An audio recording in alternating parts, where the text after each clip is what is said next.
신약성경 베드로후서입니다. 베드로후서 3장 8절로 13절에 있는 말씀인데요.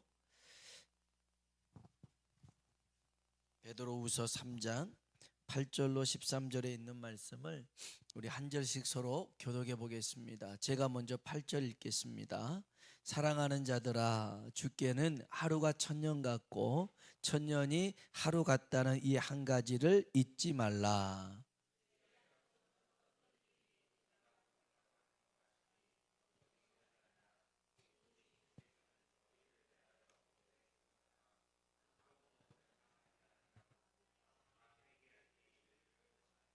그러나 주의 날이 도둑같이 오리니 그날에는 하늘이 큰 소리로 떠나가고 물질이 뜨거운 불에 풀어지고 땅과 그 중에 있는 모든 일이 드러나리로다.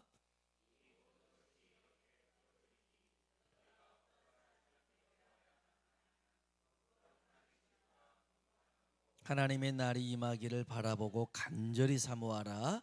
그날에 하늘이 불에 타서 풀어지고 물질이 뜨거운 불에 녹아지려니와 우리는 그의 약속대로 의가 있는 곳인 새 하늘과 새 땅을 바라보도다. 아멘, 아멘.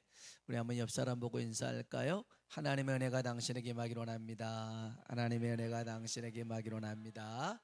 아멘, 아멘. 한 번 더 하나님이 당신에게 복 주시기를 원합니다. 하나님이 당신에게 복 주시기를 원합니다. 아멘.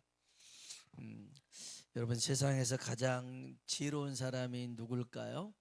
태어날 때부터 똑똑한 사람일까요? 아니면 진짜 노력해서 출세한 사람이 똑똑한 지혜로운 사람일까요?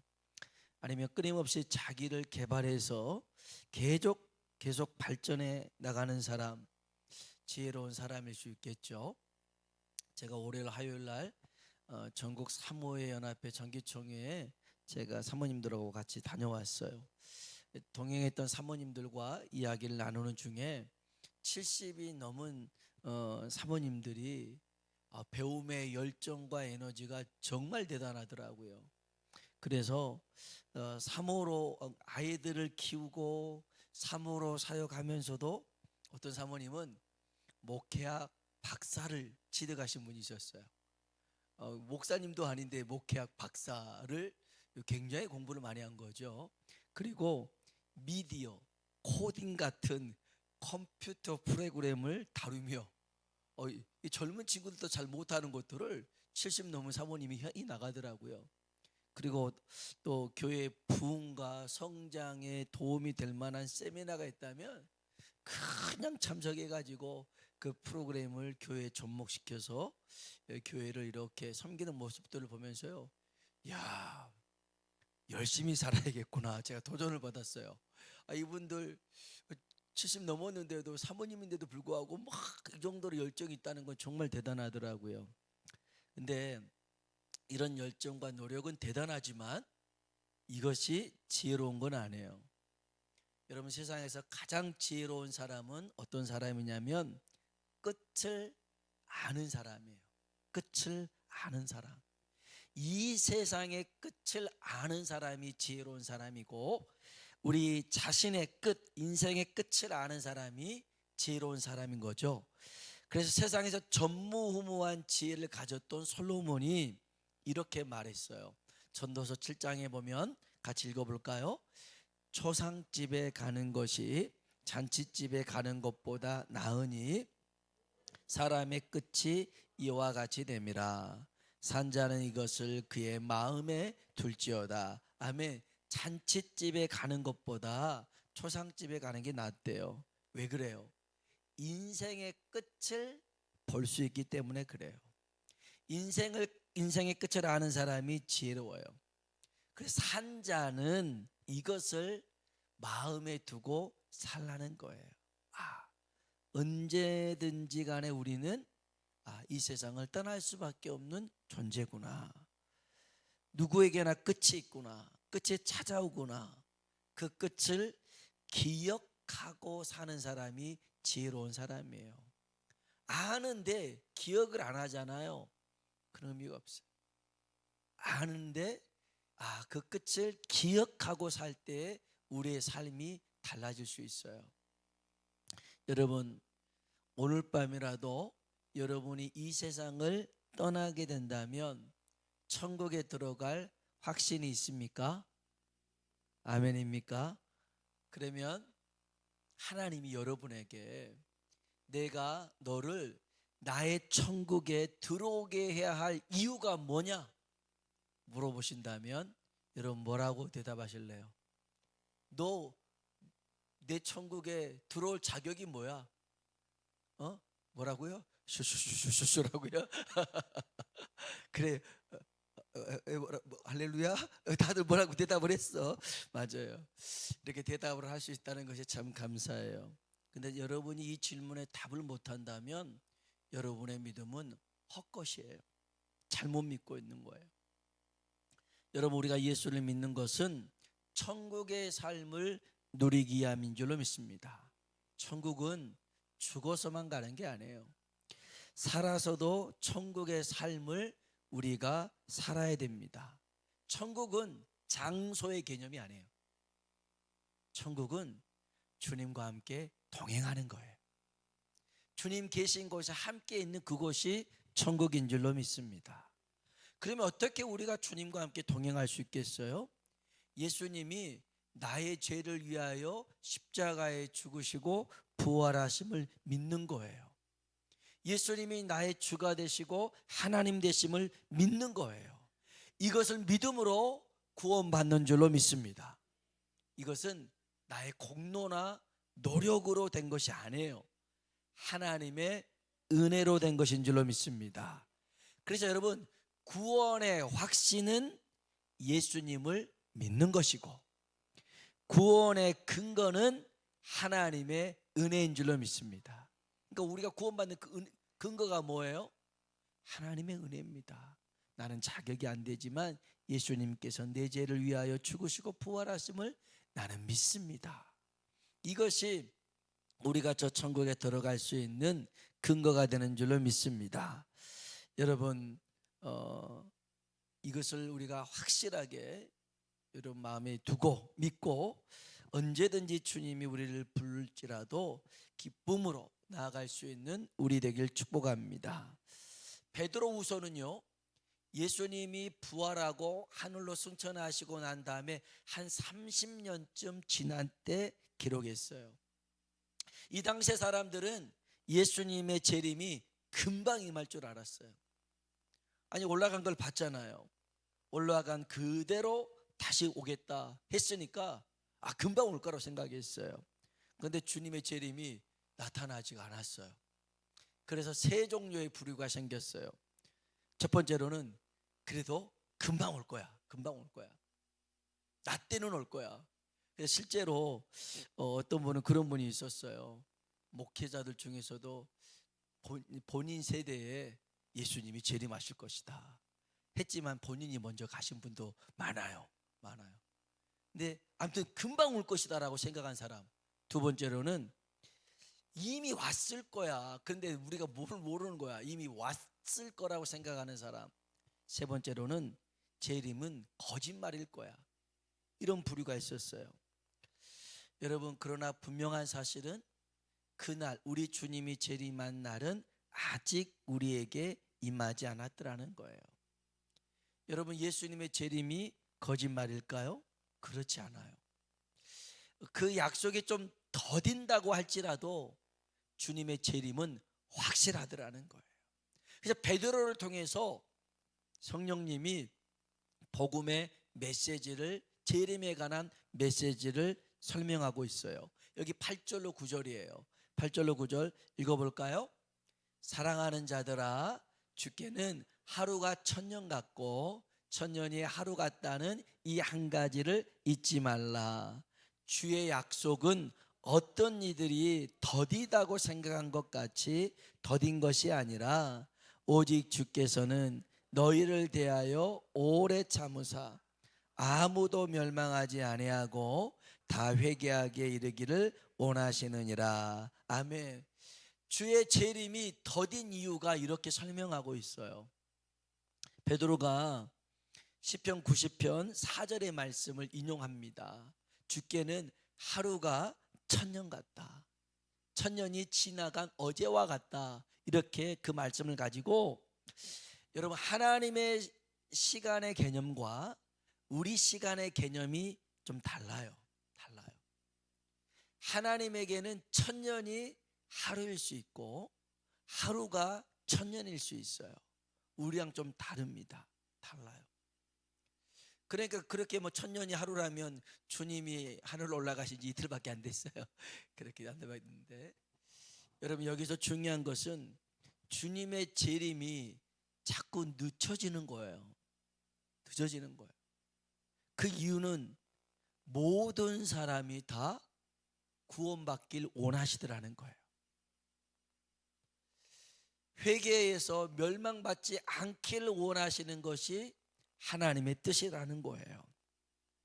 그래서 하나님이 카운트다운을 하는데, 재림의 시기를 카운트다운 하는데 19, 8, 7 쭉쭉쭉 가는데 둘, 하나, 그 다음에 제로라고 영어로 하지 않고 뭐라고 그래요? 제가 잘못했네요. 둘, 하나 땡 하기 전에 둘 반, 하나 반, 하나 반의 반, 하나 반의 반의 반의 반, 우리 그렇게 하잖아요. 술을 쉴 때. 하나님이 그렇게 자꾸만 뒤로 미루시더라는 거예요. 근데 여러분 잘 기억하셔야 돼요. 노아의 시대에 홍수로 심판하실 때는 지금부터 7일 이후면 세상이 물로 심판받으려 했는데 딱 7일 만에 세상이 홍수로 심판당했어요. 그때는 하나님이 뭐 7일, 6일, 하루 반, 하루 반의 반 이러지 않았어요. 그냥 7일 딱 끝나고서는 심판하셨어요. 소돔과 고모라는요 마찬가지였어요. 아브라함의 중보기도를 했지만 그 아침까지는 조금 시간했지만 소돔과 고모라도 멸망당했어요. 하나님이 카운트다운을 계속 미추지 않았어요. 그런데 재림만큼은 하나님이 자꾸만 반, 반의 반, 반의 반 이러면서 계속 미루시더라는 겁니다. 왜 그래요?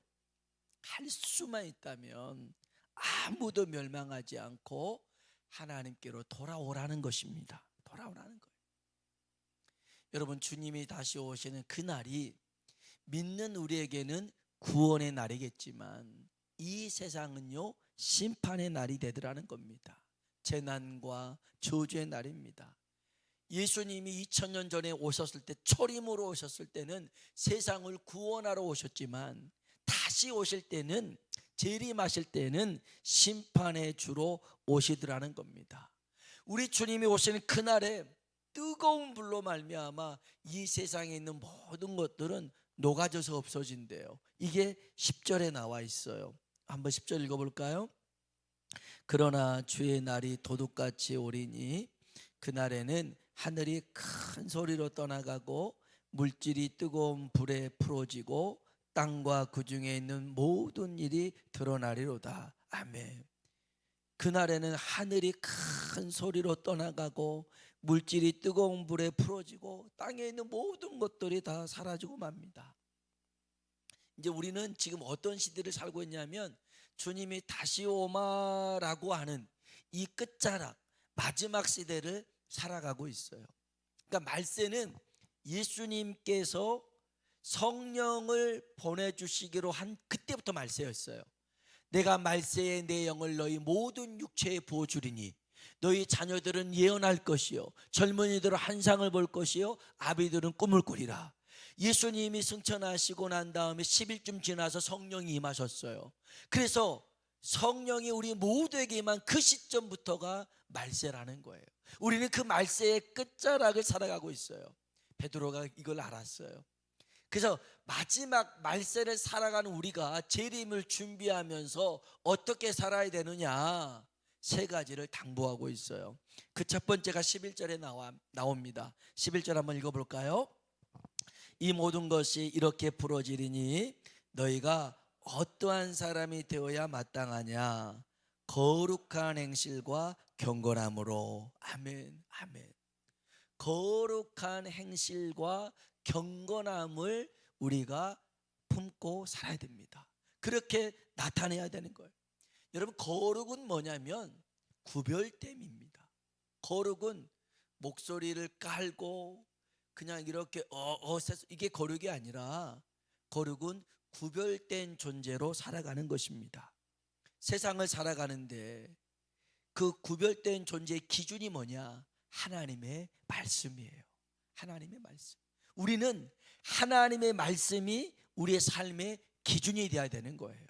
세상적으로 봤을 때는 괜찮아요, 저 정도면 훌륭해요.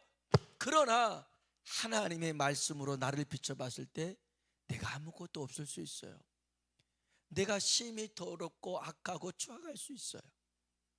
그러면 사람 보기에 맞춰 살아가는 것은 위선자가 될 수 있어요. 종교인이 될 수 있어요. 하나님 말씀으로 나를 비춰 살아갈 때는 신실한 신앙인이 될 수 있는 거예요. 경건한 자가 될 수 있는 거예요. 여러분, 우리가 뭐 사람 눈 봐가면서 그렇게 신앙생활 하는 건 아니잖아요. 하나님 보시기에 그렇게 신앙생활 해야 되는 거잖아요.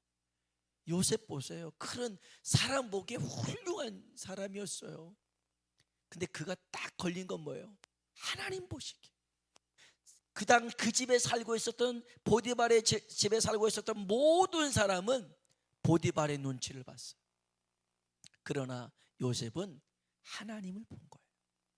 하나님 보시기에 내 행동이, 내 말이 합당하지 않다. 나는 하나님 보시기에 정직하게 살겠다. 그 결과가 뭐예요? 감옥에 들어가는 거였잖아요. 여러분, 그게 저주가 아니에요. 성경에 보면 하나님이 요셉과 함께 합니다. 노예로 팔려가도, 감옥의 죄수가 돼도 하나님이 함께 합니다. 그러니 요셉이, 따라합시다, 형통한 자가 돼요. 어떤 사람이 됐어요? 형통한 사람이 됐대요. 여러분, 우리는 형통하면 좋잖아요. 우리 만사 형통해야 될 거 아니겠어요? 어떤 분이 그러대요. 만사 형통이 뭐냐? 만 가지 일은 형으로 통한다. 그래서 그 동생 앞에서 야, 형 말 잘 들으면 만사 형통이야 그런다는데, 나는 여러분, 모든 일은 하나님과 함께하는 것이 형통인 줄로 믿습니다. 근데 우리는 자꾸만 내 처지를 봐요. 지금 그래도 나는 노예잖아. 그래도 나는 감옥에 있잖아. 그게 중요하지 않아요. 하나님이 내 곁에 계신 게 중요하더라는 거예요. 정직해야죠. 하나님이 보고 계시는데 잠깐 뭐라고 옆 사람 보고 할 수 있어요. 그래서 성적이 올라갈 수 있어요. 그러면서 다른 사람은 다 모를 수 있으나 하나님이 보고 계시잖아요. 그러면 내가 비록 여기에 그냥 점수를 못 받는다 할지라도 난 하나님 앞에 서겠다. 이게 거룩한 행실과 경건이라는 것이죠. 디모데전서 4장 5절에 보면 이런 말씀이 있어요. 하나님의 말씀과 기도로 거룩하여짐이라. 우리가 어떻게 거룩해집니까? 하나님의 말씀으로, 기도를 통해서 거룩해집니다. 여러분, 하나님의 말씀이 삶의 기준이 되고 저울이 되길 주의 이름으로 축복합니다. 그 말씀이 나의 삶의 저울이 돼야 돼요. 그리고 하나님과 깊은 사귐이 있는 기도의 삶을 살아가는 겁니다. 경건하게 살았던, 믿음으로 살았던 사람들의 공통점이 뭐냐면 기도의 사람이었더라는 거예요. 하나같이 엎드려서 기도하는 사람이었어요. 매 순간순간을 하나님을 찾고 구하는 사람이었어요. 그러니 그가 거룩한 삶을 살더라는 거죠. 여러분, 거룩은 하나님과 동행하는 거예요. 오늘 이 마지막 때 주 오심이 가까운 이때에 정말 하나님 말씀과 기도로 거룩함으로 우리 주님 맞이할 수 있길 주의 이름으로 축복합니다. 두 번째로는요, 여기 12절 한번 볼까요? 12절 읽어봅시다. 하나님의 날이 임하기를 바라보고 간절히 사모하라.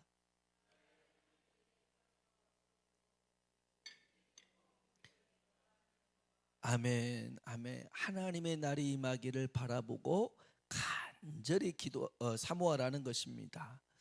간절이라는 말은요, 오로지 절대적으로 그 날을 바라보며 살라는 거예요. 우리는 열처녀의 비유를 압니다. 등과 기름을 준비를 했는데 미련한 다섯 처녀는 등만 들고 지혜로운 다섯 처녀는 등과 기름을 들었죠. 등을 들었다고 하는 것은 신랑이 온다라는 것을 알고 있는 거예요. 여러분, 아는 건 중요하지 않아요. 우리가 주님이 다시 오신다는 것을 아는 게 중요한 게 아니에요. 준비해야 되는 거예요. 등불이 꺼지지 않도록 기름을 준비하는 것이죠. 이게 성령의 기름 아니겠어요? 성령의 충만함이 힘입어야 돼요. 그래야 주님 오실 때 부끄럽지 않는 모습으로, 뿐만 아니라 주님이 문을 닫아 버렸을 때 밖에서 두드려도 애원해도 열리지가 않아요. 여러분, 그래서 우리가 눈길을 딴 데 두지 말고 오직 그날을 바라보며, 우리 주님 오신 그날을 바라보면서 사모하며 나아가길 주의 이름으로 축복합니다. 사모하는 것은요, 정말 그것을 원하는 거예요. 그게 아니면, 그게 충족되지 않으면 만족이 없는 거예요. 여러분, 주님 다시 만날 그날이 우리에게 소망이 되길 주의 이름으로 축복합니다. 마지막 세 번째는 13절에 나와 있습니다. 한번 읽어볼까요? 우리는 그의 약속대로 의가 있는 곳인 새 하늘과, 아멘, 아멘. 어딜 바라보고 살아야 되느냐? 새 하늘과 새 땅입니다. 여러분, 우리가 머물고 있는 이 세상은요, 잠시 잠깐의 세상입니다. 나그네로, 여행객으로 잠깐 보며 머무는 곳인데, 우리가 진짜 살아야 될 곳은, 영원한 본향은 저 천국인 줄로 믿습니다. 여행 가잖아요. 숙소를 정합니다. 5성급 호텔, 7성급 호텔, 엄청나죠. 가보지는 못했습니다만은, 그런데 이런 데 가보면 1박에 하룻밤 자는데 몇백만 원에서 몇천만 원 됩니다. 뷰가 어마어마해요.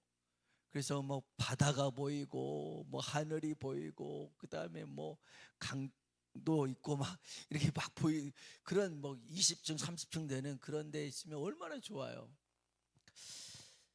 아무리 좋다고 해도요, 거기다가 온갖 살림살이를 다 둘 수는 없어요. 여행 왔잖아요. 거기다가 뭐 세간살이 살림살이 다 넣어서는 안 돼요. 잠깐 집 몇 가지 캐리어 끌고 와가지고 있으면서 보고 가는 것이죠. 여러분, 여행할 때 짐이 가벼워야 돼요. 처음 여행 간 사람이 짐이 바리바리하지, 진짜 여행을 많이 다닌 사람들은 가볍게 가잖아요. 가진 짐이 많으면 제대로 여행할 수가 없어요. 불편합니다. 혹시나 잊어버릴까봐, 혹시나 누가 훔쳐갈까봐 걱정이 됩니다. 여러분, 그래서 주님이 그랬나 봐요. 천국은 가진 게 많은 사람이 들어가기 어려운 곳이다. 부자가 천국에 들어가는 것이 낙타가 바늘기로 들어가는 것보다 더 어렵다. 왜 그랬을까요? 가진 게 많아요. 부자 청년도 주님 따르라고 했는데 가진 게 많아요. 못 따라갑니다. 못 따라가요. 그래서 주님이 제자들에게, 또 우리들에게 하신 말씀이 있어요. 우리 마가복음 8장 34절 한번 볼까요? 읽어봅시다. 무리와 제자들을 불러 이르시되 나를 따라오려거든 자기를 부인하고 자기 십자가를 지고 나를 따를 것이니라. 아멘. 여기 보면 무리와 제자들을 불러 말씀하셨어요. 제자들만이 아니라 모든 사람에게 누구든지 간에 나를 따라오려거든 자기를 부인하래요. 내려놓으래요. 버려두래요. 그래서 예수님이 베드로를 부를 때 베드로가요, 그물과 물고기를 버려두고 예수님 쫓아갑니다. 요한과 야고보를 부를 때는요, 그물과 배와 아버지를 버려두고 따라갑니다. 세베대가 부자였으니까 내려놓습니다. 내려놓습니다. 그리고 주님을 따라가는 거예요. 가지고는 못 따라가요. 방금 잡은 고기를 가지고 그물을 끌고 주님을 따라갈 수가 없어요. 그건 내려두고 따라가는 거예요. 그러면 어떻게 먹고 살아요? 걱정하지 마세요. 주님이 나를 따라오라 했으면 따라가는 사람 책임지실 줄로 믿습니다. 책임지셔요. 걱정하지 마세요. 사실 저도 인간인지라 걱정이 돼요. 날 덥고 그 다음에 이제 경기 안 좋고 그러면 하나님 앞에 기도해요. 하나님, 우리 성도들 생업을 축복해 주세요. 그 생업이 생계에 위협이 돼서는 안 됩니다. 새벽에 기도하고 있어요. 어려우니까. 그러면서 한켠에 믿는 구석이 뭐예요? 하나님을 믿으니까 하나님 책임져 주세요. 이거 제 책임 아니잖아. 저 하나님께 떠넘기는 거예요. 하나님의 자녀잖아요. 하나님 백성이잖아요. 하나님이 열어주셔야죠. 하나님이 붙잡아 주셔야죠. 하나님이 치료해 주셔야죠. 제가 늘 기도하는 게 그거예요. 아무리 의사가 화타 같은 의사나 허준이나 그런 의사가 고쳤다 해도 회복시키는 것은 하나님이 하시는 일이잖아요. 우리가 할 일이 뭐예요? 하나님께 맡기는 것밖에 없어요. 그 하나님이 가장 선한 길로, 좋은 길로 인도하실 줄로 믿습니다. 누가복음 17장에 보면 예수님께서 마지막 때를 쭉 설명합니다. 마지막 때는 이런 일이 있을 것이고 이런 일이 있을 것이고 이런 일이 있을 터인데 내가 너희들에게 딱 한 문장으로 정의하겠다. 너희는 이 마지막 때에, 여기 누가복음 17장 32절 우리 한번 읽어볼까요? 노새철을 기억해라. 아멘. 노새철을 기억해라. 이 노새철을 아십니까? 노새 부인을 아십니까? 어떤 사람일까요? 뒤돌아보다가 소금 기둥이 됐어요. 주님이 그래요. 주님이 마지막 때 니네들 딱 한 문장으로 정해보면 노새철을 기억하면서 이 세상의 것에 맘두고 이 세상의 것에 너희들이 정신을 빠뜨려서 뒤돌아보다가 소금 기둥이 될 수 있으니 기억하고 하나님 말씀을 쫓아 살라는 거예요. 어느 날 이 노새 아내를 생각해 봤어요. 묵상해 봤어요. 왜 그랬을까? 그게 뭐라고? 가끔 그럴 때가 있어요. 불이 나요, 집이. 그런데 물론 이제 이건 개인 차이는 있어요. 불이 났는데 집에 강아지를 두고 왔대. 고양이를 두고 왔대요. 다시 들어간대요.